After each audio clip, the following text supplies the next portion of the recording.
মোদির ৪৫ ঘন্টার ধ্যানেই কি সব হিসেব নিকেশ বদলে দিল? লোকসভা নির্বাচনের শেষ দফার ভোটের আগে কন্যাকুমারীর বিবেকানন্দ রকে ধ্যানে বসেন তিনি। নির্বাচনের সব খবর ছাপিয়ে সবার চোখ যায় তার এই ধ্যানের দিকেই। সামাজিক মাধ্যমেও ছড়িয়ে পড়ে তার এই ছবি।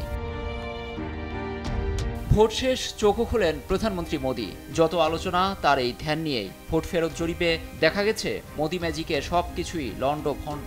এনডিএ জোট যেখানে ৩৫০-র বেশি আসন পেতে যাচ্ছে, এমনই আভাস দিয়েছে জরিপ। বিজেপির নেতারাও জোর দিয়ে বলছেন এবারও তারাই ক্ষমতায় আসছেন। কয়েকটি জরিপে দেখা গেছে ২০১৯-এর নির্বাচনের চেয়ে এবারও আরও ভালো ফল করবে দলটি। যেই কথা সেই কাজ। ৪ তারিখ ফল ঘোষণার দিন নির্ধারণ থাকলেও তার আগেই বিজয় উদযাপনের প্রস্তুতি নিয়েছে বিজেপির সমর্থকরা। চলছে আনুষ্ঠানিক শপথ গ্রহণেরও প্রস্তুতি। বোঝাই যাচ্ছে কতটা আত্মবিশ্বাসী দলটি। নতুন সরকারের প্রধানমন্ত্রী সহ অন্যান্য মন্ত্রীদের শপথ গ্রহণ অনুষ্ঠান হবে রাষ্ট্রপতি ভবনে।